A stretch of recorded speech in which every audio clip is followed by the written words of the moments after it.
Hello friends, how are you? Welcome to our YouTube channel Dhyan Commerce, the key of success. Please like, subscribe, share and press bell icon for notifications. Thank you. जय माता जी students. Chi square test के अंदर almost हमारी जो major methods है वो complete हो चुकी है। अब जो हमें देखना है वो एक छोटी सी मेथड है जो ऑब्जेक्टिव में पूछ सकते हैं, या अगर सरप्राइज करके अगर सम रखना है तो 4 मार्क्स के अंदर एक छोटा सा सम रख सकते हैं। ठीक है, यानी अब जो पार्ट है बहुत ही छोटा लेक्चर रहेगा आज, ऑलमोस्ट 20 मिनट्स का ही, क्योंकि ज़्यादा एग्जाम्पल नहीं है। पेज नंबर 70 पे है हमारी ये मेथड।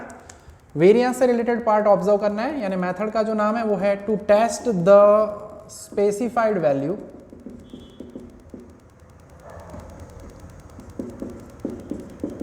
of the variance। ठीक है, वेरिएंस से रिलेटेड आगे कोई पार्ट ज्यादा नहीं आए। स्टैंडर्ड डेविएशन वाला देखा था हमने लार्ज सैंपल टेस्ट में। थोड़ा सा ऑब्जर्वेशन करना पड़ेगा इसमें कि कब ये मेथड यूज करनी है। इसके लिए पॉपुलेशन का वेरिएंस दिया जाता है, जैसे हम आगे पॉपुलेशन मीन म्यू के बारे में कहते थे हाइपोथेसिस, वैसे यहाँ पे H0 में सिग्मा स्क्वायर दिया जाएगा, उसे हम लिख देंगे। तो हाइपोथेसिस जो है अभी मैं लाइव एग्जांपल में ही समझाने वाला हूँ, कोई टेंशन नहीं है। यहाँ पे जो मेन फॉर्मूला रहती है वो रहती है काई स्क्वायर कैलकुलेटेड की, that is defined as n S square upon sigma square. दुनिया के सबसे ईजीएस्ट फॉर्मूला में ये है, क्योंकि एन के साथ ऊपर ध्यान ये रखना है कि ऊपर जो है वेरिएंस है वो सैंपल का वेरिएंस होगा, स्टैटिस्टिक होगा, नीचे जो सिग्मा स्क्वायर है वो पैरामीटर होगा, यानी पॉपुलेशन का वेरिएंस दिया जाएगा वो होगा। ठीक है, और डिग्रीज ऑफ फ्रीडम जो है यहाँ पे हमारे पास degrees of freedom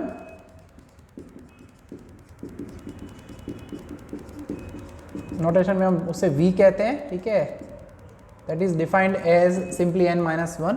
S square की फॉर्मूला 1/n हम जो यूज करते थे पहले से, sigma xi square minus sigma xi whole square upon n, यही फॉर्मूला हम यूज करेंगे।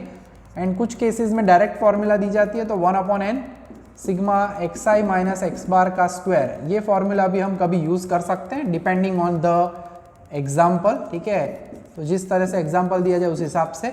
तो इसकी वजह से अगर आप ये वैल्यू रखते हो एस स्क्वायर की जगह पे, तो एन स्क्वायर की जगह पे फॉर्मूला यहाँ पे दूसरी मॉडिफाई हो जाती है। सीधा अगर काम करना है तो sigma x minus x bar square upon sigma square. ठीक है, मगर हम जो है जनरली एस स्क्वायर के लिए फर्स्ट फॉर्मूला यूज करेंगे, तो ज्यादातर सेकंड की जरूरत कब पड़ेगी, जब ऑब्जेक्टिव वाले क्वेश्चन हो, रेडीमेड डेटा दिया जाए तब। ठीक है, तो अब हम स्टार्ट कर रहे हैं। हमारे पास एग्जैक्टली 6 एग्जांपल्स है एक्सरसाइज के अंदर इस एडिशन में, पेज नंबर 71 पे विथ 2 इलुस्ट्रेशंस। नंबर 6 है, मगर पहला तो थियरी का टॉपिक दिया है, यानी 5 एग्जाम्पल कह सकते हैं हम, जिसमें से 3 मैं करवाने वाला हूँ, 2 आपको दूंगा। इसी वजह से ये आज का सेशन जो है वो बहुत ही छोटा होने वाला है, मैं कह ही चुका हूँ पहले।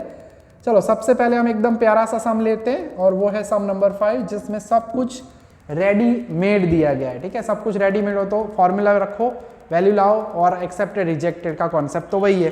ठीक है, तो क्वेश्चन नंबर 5 पेज नंबर 71 दिया क्या है, that a sample of 10, sample of size 10, सबसे पहले साइज दी गई है, यानी n इज इक्वल टू 10। ठीक है, इससे पता चलेगा कि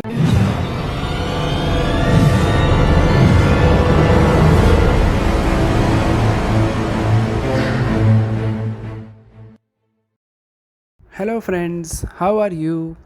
Welcome to our YouTube channel Dhyan Commerce, the key of success. Please like, subscribe, share and press bell icon for notifications. Thank you. जय माता जी स्टूडेंट्स। काई स्क्वायर टेस्ट के अंदर almost हमारी जो मेजर मेथड्स है वो कंप्लीट हो चुकी है। अब जो हमें देखना है वो एक छोटी सी मेथड है जो ऑब्जेक्टिव में पूछ सकते हैं, या अगर सरप्राइज करके अगर सम रखना है तो 4 मार्क्स के अंदर एक छोटा सा सम रख सकते हैं। ठीक है, यानी अब जो पार्ट है बहुत ही छोटा लेक्चर रहेगा आज, ऑलमोस्ट 20 मिनट्स का ही, क्योंकि ज़्यादा एग्जाम्पल नहीं है। पेज नंबर 70 पे है हमारी ये मेथड। वेरिएंस से रिलेटेड पार्ट ऑब्जर्व करना है, यानी मेथड का जो नाम है वो है to test the specified value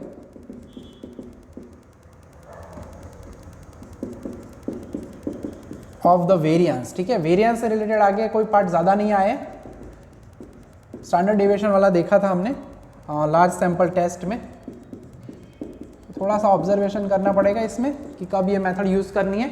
इसके लिए पॉपुलेशन का वेरिएंस दिया जाता है, जैसे हम आगे पॉपुलेशन मीन म्यू के बारे में कहते थे हाइपोथेसिस, वैसे ही यहाँ पे h0 में सिग्मा स्क्वायर दिया जाएगा, उसे हम लिख देंगे। तो हाइपोथेसिस जो है अभी मैं लाइव एग्जांपल में ही समझाने वाला हूँ, कोई टेंशन नहीं है।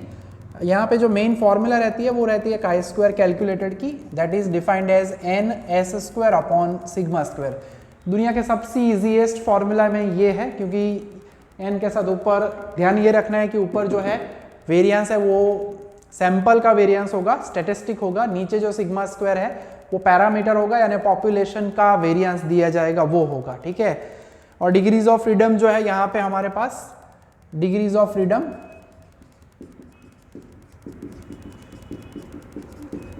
नोटेशन में हम उसे v कहते हैं, ठीक है, that is defined as simply n minus 1। S square की फॉर्मूला 1 अपॉन n हम जो यूज करते थे पहले से, sigma x i square minus sigma x i whole square upon n, यही फॉर्मूला हम यूज करेंगे। एंड कुछ केसेस में डायरेक्ट फॉर्मूला दी जाती है, तो 1 upon n sigma x i minus x बार का स्क्वायर, ये फॉर्मूला भी हम कभी यूज कर सकते हैं डिपेंडिंग ऑन द एग्जाम्पल, ठीक है। तो जिस तरह से एग्जाम्पल दिया जाए उस हिसाब से। तो इसकी वजह से अगर आप ये वैल्यू रखते हो एस स्क्वायर की जगह पे, तो एन स्क्वायर की जगह पे फॉर्मूला यहाँ पे दूसरी मॉडिफाई हो जाती है, सीधा अगर काम करना है तो sigma x minus x bar square upon sigma square, ठीक है। मगर हम जो है जनरली एस स्क्वायर के लिए फर्स्ट फॉर्मूला यूज करेंगे, तो ज्यादातर सेकंड की जरूरत कब पड़ेगी, जब ऑब्जेक्टिव वाले क्वेश्चन हो, रेडीमेड डेटा दिया जाए तब, ठीक है। तो अब हम स्टार्ट कर रहे हैं, हमारे पास एग्जैक्टली 6 एग्जांपल्स है एक्सरसाइज के अंदर इस एडिशन में, पेज नंबर 71 पे विथ 2 इलुस्ट्रेशंस। नंबर 6 है, मगर पहला तो थियरी का टॉपिक दिया है, यानी 5 एग्जाम्पल कह सकते हैं हम, जिसमें से 3 मैं करवाने वाला हूँ, 2 आपको दूंगा। इसी वजह से ये आज का सेशन जो है वो बहुत ही छोटा होने वाला है, मैं कह ही चुका हूँ पहले। चलो सबसे पहले हम एकदम प्यारा सा सम लेते हैं, और वो है सम नंबर 5, जिसमें सब कुछ रेडीमेड दिया गया है, ठीक है। सब कुछ रेडीमेड हो तो फॉर्मूला रखो, वैल्यू लाओ, और एक्सेप्टेड रिजेक्टेड का कॉन्सेप्ट तो वही है, ठीक है। तो क्वेश्चन नंबर 5 पेज नंबर 71 दिया क्या है, that a sample of 10, sample of size 10, सबसे पहले साइज दी गई है यानी n इज इक्वल टू 10, ठीक है। इससे पता चलेगा कि ये स्मॉल सैंपल टेस्ट का एग्जाम्पल है, फिर एनालिसिस करके हम डिसाइड करेंगे कि ये काई स्क्वायर डिस्ट्रीब्यूशन है। So from a normal population gave mean and standard deviation. Mean जानबूझ के कंफ्यूज करने के लिए दिया गया है, लिखना जरूरी है। x bar is 5 and standard deviation, कृपया ध्यान दे, यहाँ पे जो स्टैंडर्ड डेविएशन एंड मीन है वो सैंपल से रिलेटेड है, यानी x बार एंड SD के लिए लिखना पड़ेगा s, जिसकी वैल्यू क्या है 6। हमें s स्क्वायर की जरूरत है, यानी s स्क्वायर होगा 36। अब याद रखना है, इसके अंदर स्टैंडर्ड डेविएशन के लिए पूछे या वेरिएंस के लिए पूछे, मेथड एक ही रहती है। क्यों? क्योंकि देखो क्वेश्चन में test the hypothesis that population standard deviation is 8, ठीक है। यानी पॉपुलेशन स्टैंडर्ड डेविएशन का मीनिंग होता है sigma, but as we know हमारी मेथड जो है पूरी that is about sigma square, population variance से रिलेटेड, यानी हम इसका क्या करेंगे, स्क्वायर करेंगे। और हाइपोथेसिस के अंदर, नल हाइपोथेसिस में हमें लिखना होगा सिग्मा स्क्वायर, ठीक है। बाकी एग्जांपल्स में सिग्मा स्क्वायर ही दिया गया है। 6 नंबर जो होमवर्क में देने वाला हूँ उसमें लिखा है पॉपुलेशन वेरिएंस इज 81, मगर अगर ना दिया जाए, स्टैंडर्ड डेविएशन देते हैं हाइपोथेसिस के लिए, फिर भी हमें तो कन्वर्ट क्या करना है सिग्मा स्क्वायर में, ठीक है। इतना खास ध्यान रखना है। उसके बाद काम तो एकदम सिंपल है, काई स्क्वायर कैलकुलेटेड यानी N S square upon sigma square. So ये पार्ट जो है दोनों सम है, वैसे कहे तो तीनों 4, 5, 6 2 मार्क्स में ऑब्जेक्टिव में पूछ सकते हैं, मोस्ट फेवरेट हो सकते हैं ऑब्जेक्टिव के लिहाज से। एंड कैलकुलेटर का इस्तेमाल करें, 360 डिवाइडेड बाय हम करते हैं 64, तो वो हमें मिलेगा 5.625, ठीक है। सो कैलकुलेशन का काम बहुत इजी है इन तीनों एग्जाम्पल में, बाकी के 2 में थोड़ी कैलकुलेशन बढ़ेगी। एंड अब हम कह रहे हैं एट 5% लेवल ऑफ सिग्निफिकेंस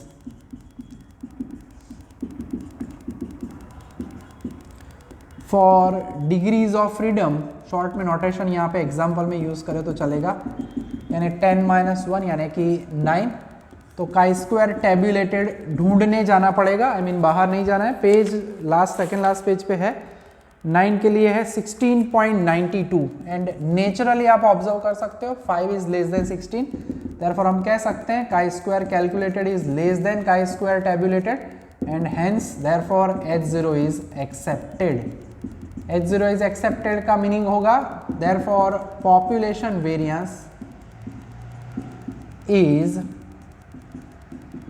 64। अगर आपको नोटेशन में के हिसाब से काम करना है दैट इज स्टैंडर्ड डेविएशन के लिए लिखना है, क्योंकि उन्होंने एसडी के बारे में पूछा था, तो आप लिख सकते हो पॉपुलेशन स्टैंडर्ड डेविएशन इज 8। ठीक है, तो काम एकदम सिंपल सा ही है। थोड़ा सा यहाँ पे आपको ध्यान रखना है नोटेशन का, फॉर्मूला का, एस और सिग्मा के बीच में फर्क पता चल जाए तो मेथड में कोई कष्ट नहीं है। ठीक है, चलो तो ये छोटा सा प्यारा सा मुन्ना टाइप का एग्जाम्पल कंप्लीट हो गया। अब हम जा रहे हैं आगे दूसरे एग्जाम्पल की तरफ। 6 नंबर का सम आपको खुद करना है, होमवर्क में दूंगा मैं। 4 नंबर का सम जो कि ये सिग्मा x माइनस एक्स बार फॉर्मेट का है, इसके अंदर हम पहले H0 देखना चाहते हैं। पहले पढ़ लेते हैं क्वेश्चन। सैंपल ऑफ साइज 16, सबसे पहले तो सैंपल साइज 16 दी गई है। From a normal population gave x bar 48.5, again इसकी जरूरत को है नहीं वैसे, फिर भी दिया गया है, and sigma xi minus x bar square, right, और वो दिया है हमें 240 एंड क्लियरली मेंशन किया है, हाइपोथेसिस लिख के दी हुई है उन्होंने, that test the hypothesis that sigma square is 25, तो हम लिखते भी वही हैं। सो एकदम सिंपल है, फॉर्मूला हमने जो अपडेटेड की है वो यूज करो, एस स्क्वायर ढूंढने की जरूरत नहीं है, कारण आમાં પાછું ફરી પાછું તમે આ કિંમત ભાગ્યા n કરો, અહીંયા n ઉડી જાય, યાની આ જ ફોર્મ્યુલા યુઝ કરજો ખાસ। અગર પેલી ફોર્મ્યુલા યુઝ કરશો તો કંઈ માર્ક્સ નહીં કટ થાય તો પણ બરાબર। So sigma xi minus X bar square, always right formulas. So that is 240 upon 25, तो chi स्क्वायर कैलकुलेटेड की वैल्यू हमारी आंखों के सामने रेडी हो जाएगी, और 240 को 25 से डिवाइड कर लेते हैं कैलकुलेटर में, आंसर अंदर दिया है वैसे फिर भी 240 डिवाइडेड बाय 25, तो वो मिलेगा हमें 9.6। डिग्रीज ऑफ फ्रीडम में कहानी में ट्विस्ट, 16 माइनस 1, यानी हमें चेक करने जाना पड़ेगा 15 के लिए, तो 15 के लिए क्या होगा हमारा डिग्रीज ऑफ फ्रीडम, तो 15 के लिए है it is exactly 25। Okay, again हम कह सकते हैं chi square calculated 9.6 is less than 25, therefore H0 is accepted. Variance वाले पार्ट में अब तक सभी एक्सेप्ट ही हुए, एंड दैट मीन्स हम कह सकते हैं पॉपुलेशन वेरिएंस इज 25। इसमें स्टैंडर्ड डेविएशन वाला पार्ट लिखने की कोई आवश्यकता नहीं है, क्योंकि उन्होंने हाइपोथेसिस में हमें सिग्मा स्क्वायर दिया है। ठीक है, तो दो छोटे छोटे प्यारे प्यारे सम हो चुके हैं, और वैसे अब ऑलमोस्ट 2 सम बाकी है बड़े वाले, जिसमें एक मैं यहाँ पे अभी करवाऊंगा, और दूसरा जो है सम वो आपको घर पे करने का मौका जरूर मिलेगा। ठीक है, उत्तरायण के 2 दिन के लिए आपको इस वीक में वैकेशन, आई मीन छोटी छोटी 2 छुट्टियां मिल जाएगी। यानी अब हमारा लेक्चर नेक्स्ट जो होगा वो मंडे को होगा, एंड मंडे को कंटिन्यू करेंगे हम हमारा statistics, I mean business research method के, और इसके अंदर चैप्टर नंबर 1 हमने छोड़ा हुआ था पहले। क्यों छोड़ा था? क्योंकि चैप्टर नंबर 1 के लिए हमें चैप्टर नंबर 2 और 3 की ज़रूरत थी। Large sample test, small sample test complete करने के बाद ही हम कर सकते थे, I mean chi square and T test. तो वो सेक्शन होगा हमारा उत्तरायण के बाद वाले वीक में, यानी next Monday and Wednesday again ये रहेगा। फिर आपका सेशन रहेगा कंटिन्यू अकाउंटेंसी का, एज यूजुअल जैसे था वैसे। ठीक है, तो ये 3 लेक्चर का काम साथ में कंप्लीट करना था, इसलिए कनेक्ट कर लिया हमने लेक्चर, एंड नेक्स्ट वीक से रेगुलर शेड्यूल रहेगा Monday, Wednesday, Thursday and Saturday. ठीक है, सो क्वेश्चन में क्या दिया गया है, पेज नंबर 71, सेकेंड नंबर का एग्जाम्पल हम देखने वाले हैं हमारी इस मेथड में। Almost last example of the chapter होगा ये, आई मीन चैप्टर नंबर 4 का। Weights in kg of 10 students. ठीक है, यहाँ पे भी n is equal to 10 students का डेटा दिया गया है, वेट्स दिए गए हैं। ठीक है, can we say that variance of the distribution of weights of all students from which the above sample of 10 students was drawn is equal to 20 square kg, यानी H0 जो है, इतना ज़्यादा बड़ा सेंटेंस था, छोटा सा नोटेशन हमारा कहता है कि क्या ये होगा, चेक कर लेते हैं। ठीक है, हमें उन्होंने वेट्स दिए गए, वेट्स को हम केजी में दिया है, और सिंपल सा काम है, इसे हम xi कह देंगे, पड़ोस में लिखेंगे xi का स्क्वायर। तो ये काम हम आगे कर चुके हैं कई बार टी टेस्ट के अंदर, स्क्वायर वाला पार्ट। तो वही फॉर्मूला हम यूज़ करने वाले हैं आज भी, इस सम में भी। ठीक है, तो आपके लिए वैसे कोई नया पार्ट नहीं होने वाला है, ये वैसे प्रोसेस हम देख चुके हैं आगे कई बार। सो ईजी है, मगर फॉर्मूला कौन सी यूज़ करनी है, मेथड कौन सी है, काई स्क्वायर, टी टेस्ट और लार्ज सैंपल, सब कुछ कंप्लीट हो तो ये तीनों जो पार्ट कंप्लीट है उसके हिसाब से नोटबुक लेके बैठना है। कोई भी रैंडम क्वेश्चन सिलेक्ट करो, पता चलता है कि नहीं चलता, तो वो भी हम ऑब्जर्व करेंगे। ठीक है, सबसे important part of the chapter चल रहा है ये हमारा, I mean part of the syllabus कह सकते हैं, यूनिट नंबर 4। ऑलरेडी कई बार हम कह चुके हैं। 38 का स्क्वायर, चलो स्क्वायर कर लेते हैं। 40 का स्क्वायर 1600 होगा, 45 का स्क्वायर होगा 2025, 53 का स्क्वायर होगा 2809, 47 का स्क्वायर 2209, देन 43 का स्क्वायर 1849। स्क्वायर्स करना तो आपको फटाफट आता ही है, कैलकुलेटर यूज़ करो, जीटी कर सकते हो आप, ग्रांड टोटल सीधा मिल जाएगा। 52 का स्क्वायर 2704 एंड 49 का स्क्वायर दैट इज़ 2401। इसका टोटल जो है वो अभी मैंने ऑब्जर्व किया 470 है, और दूसरा टोटल रेडी रखा हुआ है 22,370। ओके, सो काम एग्जैक्टली वही है, कुछ नया काम है नहीं हमारे पास। ये जो कैलकुलेटेड की फॉर्मूला है, अब इस सम के अंदर हमें यूज करनी है काई स्क्वायर कैलकुलेटेड की वह रेगुलर वाली फॉर्मूला। ठीक है, ये जो पार्ट है वो मुझे हेल्प करेगा, इसलिए मैं उसे जिंदा रखता हूं। यस, तो हम यूज करने वाले हैं काई स्क्वायर कैलकुलेटर की regular formula n s square upon sigma square, और s स्क्वायर के लिए हम यूज कर रहे हैं 1 upon n sigma xi square minus sigma xi whole square upon n वाली फॉर्मूला। n यानी 10 है, ठीक है, एंड वैल्यू रख देते हैं 22,370 माइनस दिस इज 470 का स्क्वायर अपॉन 10। सो थोड़ी सी कैलकुलेटर की मदद लेनी पड़ेगी, 470 का स्क्वायर करना है, डिवाइडेड बाय 10 सीधा करके लिख देता हूँ मैं।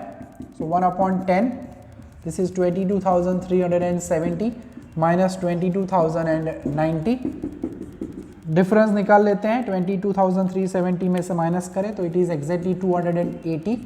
सो हमारा एस स्क्वायर सैंपल का हमारा वेरिएंस मिल चुका है हमें, और ये मिल जाए तो काम तमाम। n is 10, this is 28 upon sigma square is 20, और as you know can know that 280 upon 20 मिला के ये मिलेगा हमें 14, and n is equal to 10 है, तो 10 माइनस 1 यानी 9 के लिए अभी अभी हमने देखा था लास्ट सम में, इट वॉज 16.92, तो थोड़ा वक्त बच गया सेम टेबल की कैलकुलेशन की वजह से। ठीक है, तो काई स्क्वायर कैलकुलेटेड है, less than chi square tabulated हो रहा है, कैलकुलेटेड 14, टेबुलेटेड 16.92, तो कंपेयर किया, लेस देन हुआ, that means population variance is 20 kg, I mean 20 square kilogram. अगर आपको एग्जैक्ट वर्ड्स में लिखना है तो यूनिट लिखो पीछे, हाइपोथेसिस नोटेशन में लिखते हो तो वहां पे कोई आवश्यकता होती नहीं है। ठीक है, तो तीसरा जो सम है उसमें भी 3, 3, 6 और 2, 8 ऑब्जर्वेशन दिए, छोटा सा पार्ट है वो आपके लिए मैं घर के लिए रख रहा हूँ। इलुस्ट्रेशन 15 जो है वो भी मैं आपको घर पे करने के लिए देने वाला हूँ। ठीक है, अब उसके अंदर यही फॉर्मूला यूज करके ट्राई करना, राइट। अंदर भले ही लोग xi माइनस x बार वापरू है, तो क्या है, बहुत ही छोटा लेक्चर है अब तक का हमारा, ये सबसे छोटा लेक्चर है जितने लेक्चर्स मैंने रिकॉर्ड किया उसमें, क्योंकि इसके साथ दूसरा पार्ट मुझे ऐड नहीं करना है, नया पार्ट हम नए वीक से शुरू करने वाले हैं। सो एग्जाम्पल नंबर 2 आप करोगे, एग्जाम्पल नंबर 6 आप करोगे, एंड उसके साथ एक ही इलुस्ट्रेशन, 16 की ज़रूरत नहीं है। ठीक है, खाली एक इलुस्ट्रेशन नंबर 15 आपको करना है। ठीक है, सो काई स्क्वायर टेस्ट का पूरा काम कंप्लीट हुआ। काई स्क्वायर के अंदर हमने ओवरऑल मेथड के अंदर देखे तो पहले नॉर्मल फ्रीक्वेंसी वाले एग्जाम्पल देखे, expected OI minus EI whole square upon EI। Second में हमने देखा बाइनोमियल डिस्ट्रीब्यूशन वाला पार्ट, थर्ड हमने देखा पॉइसन वाला, फोर्थ जो पार्ट है उसके अंदर हमने देखा हमारा छोटा सा हिस्सा था, that was bivariate table type का था वो जो पार्ट, वो हमने ऑब्जर्व किया। ठीक है, और अब जो हम देखने वाले हैं उसके अंदर नया आएगा चैप्टर नंबर 1 का हिस्सा, ठीक है। तो यहाँ तक का काम आज के लेक्चर में रखेंगे। उत्तरायण का वक्त आ चुका है, बहुत ही अच्छे से काम आपको करना है, प्रॉपरली सब कुछ तैयार करके रखो, ठीक है। कुछ भी डाउट आ रहा है तो आप पूछ सकते हो श्योरली। सेफली उत्तरायण को एंजॉय करो, ठीक है। मास्क यूज करते रहो, सैनिटाइजर यूज करते रहो। वैसे कम हो चुका है कोरोना का कहर, फिर भी सेफ्टी जरूरी है, ओके। और जो रेगुलर जो वर्क सबमिट कर रहे हो वैसे कंटिन्यू करना है, विद इन टाइम सबमिट करो, ठीक है। तो यहाँ तक का काम रखने वाले हम आज के इस बहुत ही छोटे से लेक्चर में। नेक्स्ट लेक्चर में हम चैप्टर नंबर 1 स्टार्ट करने वाले हैं। जय माता जी, थैंक यू।